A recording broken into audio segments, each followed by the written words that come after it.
পাকিস্তানের সাথে সুসম্পর্ক তৈরি করা হওয়া উচিত বর্তমানের এই সরকারের একটা গুরুত্বপূর্ণ বৈদেশিক নীতি। শুধু একটা দুটো না, যত বেশি সেক্টরে এই সম্পর্ককে এগিয়ে নিয়ে যাওয়া যায়, স্থাপন করা যায়, সেটা ভবিষ্যতে বাংলাদেশের জন্য খুব ভালো হবে। কেন এটা করা উচিত এবং এখনই কেন করা দরকার সে আলাপে ঢুকবো, তার আগে একটা ভিডিও নিয়ে একটু আলোচনা করতে চাই। এই ভিডিওটা ফার্স্ট পোস্টের পালকি শর্মা, মানে আমরা বাংলাদেশ ইস্যুতে সবচেয়ে বেশি ভাইব্রেন্ট যে কয়েকজন আছে যারা প্রত্যেকটা খুঁটিনাটি ইস্যু নিয়ে বাংলাদেশ সম্পর্কে রেসপন্ড করেন, তার মধ্যে পালকি শর্মা আছেন, আমরা তাকে চিনি। এই ভিডিওটা শুরু উনি যেটা দিয়ে করেছেন, ভিডিওটা একটু দেখে নেবেন। এই ভিডিওটা উনি শুরু করেছেন এটা বলে যে ব্রেকআপ সবসময় পেইনফুল, কিন্তু তার চাইতে অনেক বেশি কষ্টকর হচ্ছে যখন আপনার এক্স, আপনার শত্রুর সাথে তাকে দেখা যায়, তার সাথে সম্পর্ক হয়েছে মনে হয়। এটা তুলনা করেছেন বাংলাদেশের সাথে ভারতের ব্রেকআপ, এবং ভারত যখন দেখছে বাংলাদেশ মানে তার এক্স সম্পর্ক করছে শেহবাজ শরীফ পাকিস্তানের প্রাইম মিনিস্টারের সাথে, এবং তাদের হাগের দৃশ্য দেখানো হয়। D8 সম্মেলনে আমরা জানি জনাব শেহবাজ শরীফ এবং আমাদের প্রধান উপদেষ্টা ডক্টর ইউনূসের মিটিং হয়েছে, নানান রকম আলোচনা এসছে, মুক্তিযুদ্ধের এজেন্ডা এসছে। সেটাও যেভাবে বলেছেন সেটা ভারতের এবং পালকির পছন্দ হয়নি, সেটা নিয়েও তীব্র সমালোচনা আছে, সেগুলো করেছেন। এবং দুই পক্ষের যে সহযোগিতা বৃদ্ধির আলাপ আছে সেটা নিয়ে কটাক্ষ আছে, বিশেষ করে সার্কের কথা এখানে আবার আনা হয়েছে, বাংলাদেশ চায়, পাকিস্তানও এটার সাথে আছে, ইত্যাদি ইত্যাদি। এর সাথে আবার সেই যুক্ত করা পাকিস্তান থেকে বাংলাদেশে পণ্য আসা, এবং জাহাজে আগে ম্যানুয়ালি চেক করা হতো, এইসব সিকিউরিটি, সো-কল সিকিউরিটি চেক বাদ দেওয়া হয়েছে, ভিসা সহজ করা হয়েছে, পাকিস্তান ও বাংলাদেশের ভিসা সহজ করছে। তাদের আর দুঃখের শেষ নেই। মানে হালকা ঢঙে যদি বলে রাখি, ভারতকে এভাবে জ্বলতে দেখার জন্য হলেও পাকিস্তানের সাথে অসাধারণ একটা সম্পর্ক তৈরি করা দরকার। মানে পালকির কথা শুনে বাংলাদেশে জাফর ইকবাল যেভাবে কথা বলতেন, এই যে আমি এতবার পাকিস্তান বললাম, এতবার বললে কতবার দাঁত ব্রাশ করতে হতো তার ভাষ্যমতে। যাই হোক, কাজের কথায় আসি একটু, যেটা খুব সিরিয়াস। ভারতকে জ্বালানো, জ্বলতে দেখা is a nice experience undoubtedly, কিন্তু যে কথাটা বলতে চাই যে সাম্প্রতিক সময়ে যে পাকিস্তানের সাথে সম্পর্কের অন্তত একটা জায়গায় ভারতের খুব লাগছে, সেটা হলো ভারতের পাকিস্তানের সাথে বাণিজ্য বৃদ্ধি, এবং একটা বড় পরিবর্তন আছে, সেটা ভবিষ্যতে বাণিজ্য আরও বৃদ্ধির ইন্ডিকেশন দেয়। আগে যেটা হতো, পাকিস্তান থেকে পণ্য আমরা ইম্পোর্ট করেছি, কিন্তু সেটা অন্য একটা দেশ হয়ে আসতে হতো। এখন যেটা হচ্ছে, এবার দ্বিতীয় জাহাজটা আসলো, এর আগে প্রথম একটা জাহাজ এসেছিল, দ্বিতীয় জাহাজটা পাকিস্তান থেকে সরাসরি বাংলাদেশে ভিড়েছে, এবং ওই যে বললাম ম্যানুয়ালি আর চেক করার অপশনটা নেই, ফলে পাকিস্তান থেকে পণ্য আমদানি সহজ করা হয়েছে। আমরা প্রায় শুনি না tariff and non tariff barrier, এটা একটা নন ট্যারিফ ব্যারিয়ার। আপনি এমন একটা পরিস্থিতি পাকিস্তান থেকে পণ্য আমদানিতে তৈরি করছেন যাতে আমদানিকারকরা আমাদের দেশের এবং পাকিস্তানের রপ্তানিকারকরা উৎসাহিত না হন, তারা নিরুৎসাহিত হন।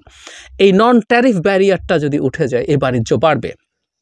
আমরা এই নতুন যে জাহাজটা এসছে সেই জাহাজটা নিয়ে একটু যদি বলি, আগের জাহাজটা সম্পর্কে বলা হয়েছে, এই জাহাজটাই আগে একবার এসেছিল সংযুক্ত আরব আমিরাত হয়ে, প্রথমে পাকিস্তান এবং পরে 370টি US কন্টেইনার নিয়ে 11 নভেম্বর প্রথমবারের মতো চট্টগ্রাম বন্দরে পৌঁছে। সে সময় জাহাজটির বিভিন্ন কন্টেইনারে সোডা অ্যাশ, ডলোমাইট, চুনাপাথর, ম্যাগনেসিয়াম, ভাঙা কাঁচ, কাঁচামাল ইত্যাদি ইত্যাদির কথা বলছে। 12 নভেম্বর জাহাজটি চট্টগ্রাম ত্যাগ করে। ওই সময় তা নিয়ে সামাজিক মাধ্যমে বেশ শোরগোল পড়ে গিয়েছিল। ফের সেই জাহাজ করাচি থেকে চট্টগ্রামে এসেছে দ্বিগুণেরও বেশি পণ্য নিয়ে, যদিও এর আগে পাকিস্তান থেকে চট্টগ্রামে পণ্য আনা নেওয়া হতো তৃতীয় কোনো বন্দরের মাধ্যমে। মানে দ্বিগুণের বেশি পণ্য নিয়ে আসা হয়েছে, এবং একটা তালিকা আছে কী কী আছে, অপরিশোধিত চিনি আছে, এবং শিল্পে ব্যবহারযোগ্য বেশ কিছু কেমিক্যালস আছে, এগুলো ওখান থেকে ইম্পোর্ট করা হয়েছে। অবশ্যই অস্ত্র না। প্রথমবার জাহাজ আসার পর রীতিমতো বাংলাদেশে জাহাজ ভর্তি করে, 10 টাকার না, এবার জাহাজ ভর্তি করে অস্ত্র পাকিস্তান থেকে আনা হচ্ছে। আমি আগে একটা কথা বলেছি যে ভারতের কারোকাতে তুলে দেওয়ার জন্য বাংলাদেশ পাকিস্তান থেকে অস্ত্রও কিনতে পারে। পাকিস্তান অস্ত্র শিল্পে যথেষ্ট উন্নত, এবং আমি ধারণা করব, আমরা এটা বুঝতে পারি, পাকিস্তানের অস্ত্র বেশিরভাগই চীনা প্রযুক্তিতে তৈরি। চীনা বেশ উন্নত মানের অস্ত্র পাকিস্তানের চীনা প্রযুক্তিতে তৈরি হয়, ফাইটার তৈরি হয়, মেন ব্যাটল ট্যাঙ্ক তৈরি হয়, আর্টিলারি শেল বা অ্যামিনিশনস বলি আমরা যেগুলোকে, সেগুলো তৈরি হয়। আমরা পাকিস্তান থেকে প্রচুর এগুলো কিনতে পারি, কেনা উচিত হবে যদি আমরা বেটার দামে এবং ভালো মানের পাই। যাই হোক, অস্ত্রটস্ত্র এসছে বলে গতবার খুবই শোরগোল হয়েছিল। এবারও দেখছি যে আমাদের এই মানে বাণিজ্য বৃদ্ধি তারা সহ্য করছে না। একটা ডেটা বণিক বার্তায় এসছে, পাকিস্তান থেকে পণ্য আমদানি বেড়েছে 27%, কমেছে ভারত থেকে। ভারত থেকে কমাটা আসলে খুব সিগনিফিক্যান্ট কারণে না, ওইটা আমি যাচ্ছি না। শুনতে মনে হয় যে বাংলাদেশ ক্ষোভ দেখিয়ে করছে, না, বাংলাদেশের বিশেষ করে অর্থনৈতিক স্লো ডাউন হওয়ার কারণে কাঁচামাল এবং মূলধনী যন্ত্রপাতি বা আমরা ক্যাপিটাল মেশিনারিজ বলি, সেটা যথেষ্ট হয়নি। সে কারণে পাকিস্তান থেকে বাংলাদেশে আমদানি হয় মূলত পোশাক শিল্পের কাঁচামাল ও রাসায়নিক কাঁচ শিল্পের কাঁচামাল, ভাঙা কাঁচ, প্লাস্টিক ও রাবার শিল্পের কাঁচামাল, খনিজ পদার্থ, পেঁয়াজ আরও সব বিভিন্ন ভোগ্যপণ্য। বাংলাদেশ ব্যাংকের হিসাবে চলতি অর্থ বছরের প্রথম প্রান্তিকে পাকিস্তান থেকে দেশে পণ্য আমদানি হয়েছে $179.4 মিলিয়ন, মানে 17,94,00,000 ডলার। গত অর্থ বছরে একই সময় ছিল $14,10,00,000। এই হিসাব যদি আমরা করি তাহলে পণ্য আমদানি বেড়েছে 27.23%। খুবই সিগনিফিক্যান্ট একটা গ্রোথ পাকিস্তানের সাথে। আমি শুরুতে যেটা বলেছিলাম যে একটা নন ট্যারিফ ব্যারিয়ার ছিল, সেই ব্যারিয়ারটা চলে গেলে পণ্য আমদানি আরও বাড়বে।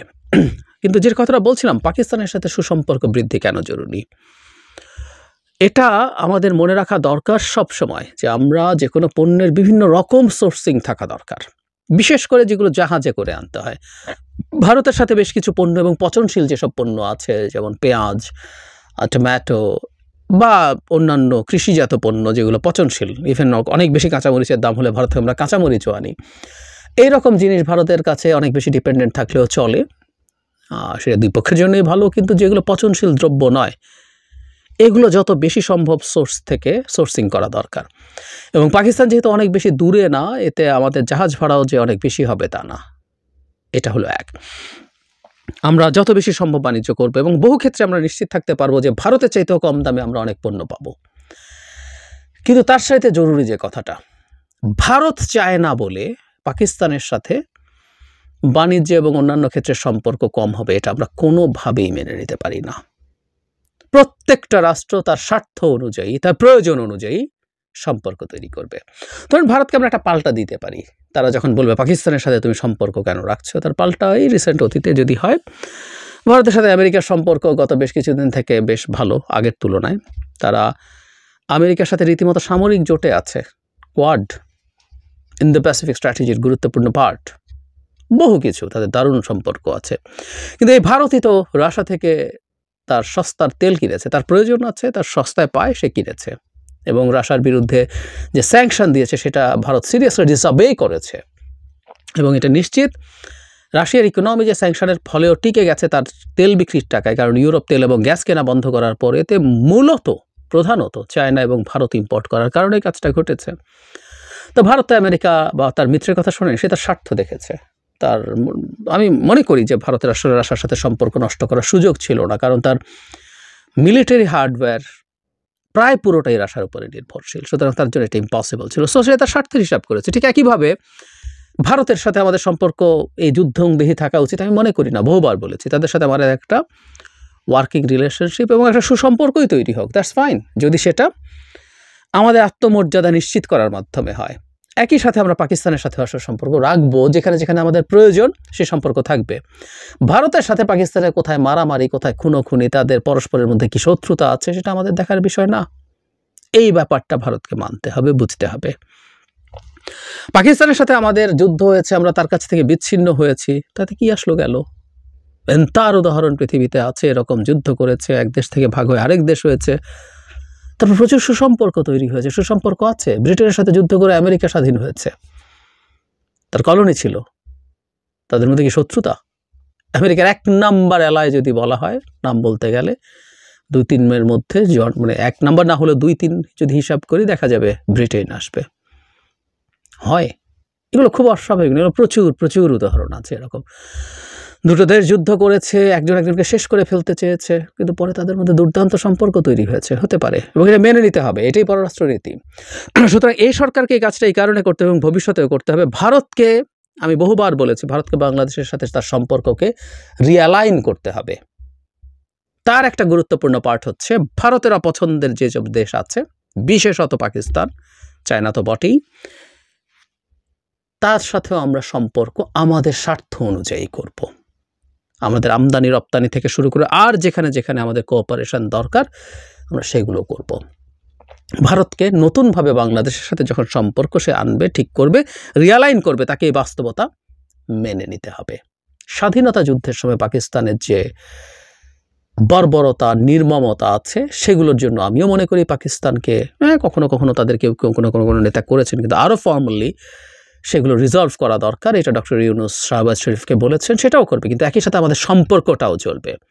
সুতরাং এই সরকারকেই আসলে সম্পর্কটা এমন একটা জায়গায় নিয়ে যেতে হবে। আমি প্রায় বলছি যে সরকার অনেকগুলো ক্ষেত্রে বেঞ্চমার্ক তৈরি করতে পারে, এবং এই সময়ের মধ্যেই ভারতের কাছে এই বার্তাটা এই সরকার দিয়ে দেওয়া দরকার, যাতে পরবর্তী সরকারও এই জিনিসটা ঠিকঠাক মতো কন্টিনিউ করে যেতে পারে, এবং তারও উচিত হবে। আবারও বলছি, এটা শুধুমাত্র কিছু পণ্য কেনা বেচা বা কিছু সস্তায় পাওয়ার ব্যাপার না, এটা আমাদের ইন্ডিপেন্ডেন্ট একটা ফরেন পলিসি আছে। এই সিগন্যাল বিশ্বের সামনে এবং বিশেষ করে ভারতের সামনে দেওয়া দরকার। ভারতকে এটা মেনে নিতে হবে, আমরা একটা ইন্ডিপেন্ডেন্ট অ্যান্ড সভরেন কান্ট্রি।